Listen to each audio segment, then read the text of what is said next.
Halo, assalamualaikum warahmatullahi wabarakatuh. Gimana kabarnya kalian semua? Masih sering pakai Sun Spell Inspire? Kali ini gua akan coba sedikit sharing tentang alasan-alasan yang bikin gak betah tinggal di negara Qatar versi gua.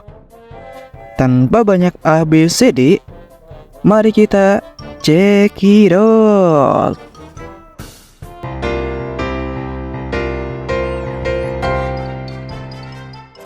Oke, yang pertama itu jauh dari keluarga dan teman-teman coy. Mayoritas perusahaan-perusahaan Timur Tengah itu baru dibolehin untuk bawa keluarga setelah 6 bulan coy.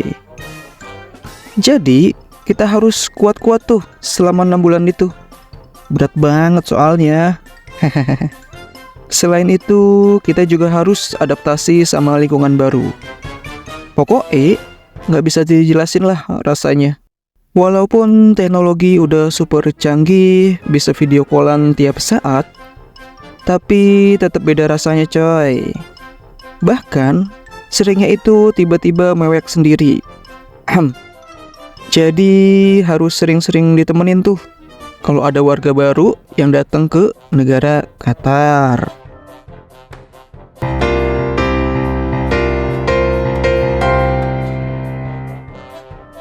Oke, yang kedua itu musim yang ekstrim. Di sini cuma ada 2 musim doang coy, panas dan dingin. Summer time itu rentan bulannya kisaran bulan Juni sampai September. Dan puncak-puncak panasnya itu kisaran bulan Agustus coy. Temperatur di siang hari itu bisa sampai 52 derajat Celcius. Dan kalau malam itu bisa nyampe 38 atau 40 derajat Celcius dengan tingkat humidity yang sangat tinggi, atau kalau di Indonesia mah sumuk atau gerah. Makanya pemerintah itu ngebatasin kegiatan-kegiatan di siang hari untuk pekerja lapangan kecuali bener-bener urgent. Nah, winter time itu rentan bulannya kisaran November sampai Maret. Dan puncak-puncaknya itu di bulan Januari coy. Temperatur di sini sih nggak terlalu ekstrim ya, paling cuma 10 derajat Celcius.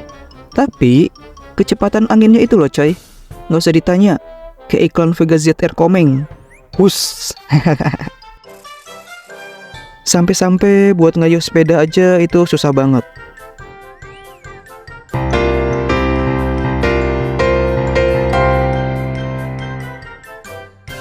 Oke, yang kelima itu bikin SIM mobil yang mahal banget.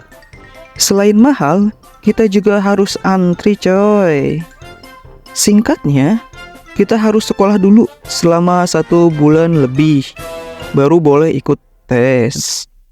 Nah, pas daftar juga nggak langsung dapat kelas coy. Jadi harus nunggu antrian dulu. Sedangkan untuk harganya itu kisaran 10 juta sampai 32 juta. Tergantung kelas apa yang diambil. Reguler kah, VIP kah, atau unlimited. Dan kalau udah tes itu nggak langsung lulus coy. Bisa jadi gagal dan harus ngulang dari awal. Nanti kita bahas lebih dalam lagi ya di video yang lain ya.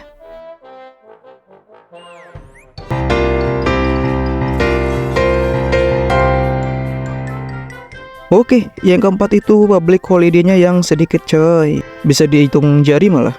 Total dalam setahun itu cuma ada 4. Yang pertama itu National Sport Day. Itu cuma dikasih 1 hari libur tok. Biasanya di awal Februari.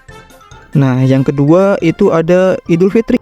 Biasanya 1 mingguan atau 10 hari, tergantung pemerintah. Nah, yang ketiga itu ada Idul Adha. Hampir sama kayak Idul Fitri, 1 minggu sampai 10 hari, tergantung dari keputusan pemerintah. Nah, yang keempat atau yang terakhir itu National Day. Libur 1 hari di tanggal 18 Desember coy. Ini kayak 17-annya negara Konoha. Jadi cukup meriah banget lah ya.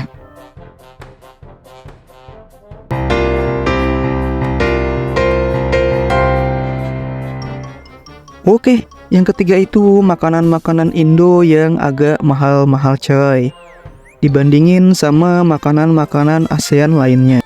Dengan rasa yang hampir sama dan porsi yang lebih banyak, masakan-masakan India atau Thailand itu lebih murah coy. Kayak gorengan aja 9.000. Di resto India mungkin cuma 4.000-an. Tapi wajar lah ya, bumbu-bumbunya kan import semua. Ya nggak apa-apa, sedikit mengobati rasa rindu tanah air. Kayak contohnya yang lain itu ada nasi goreng. Di resto Indo itu sekitar 100 ribuan. Tapi kalau di resto India atau Thailand itu mungkin kisaran 60 ribuan.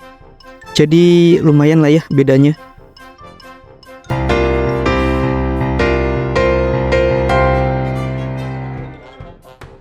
Oke, yang keenam itu perbaikan jalan di mana-mana coy. Apalagi sebelum Piala Dunia kemarin. Banyak banget pembangunan dan renovasi jalan. Tapi sekarang juga masih sih. Hampir di setiap daerah pasti ada aja perbaikan coy. Termasuk pusat kotanya, yaitu Doha. Kalau summer, biasanya pada dikerjainnya malam-malam coy. Bayangkan, lagi enak-enak tidur, ada suara kayak ledakan berulang-ulang. Karena suara mesin traktornya yang besar-besar.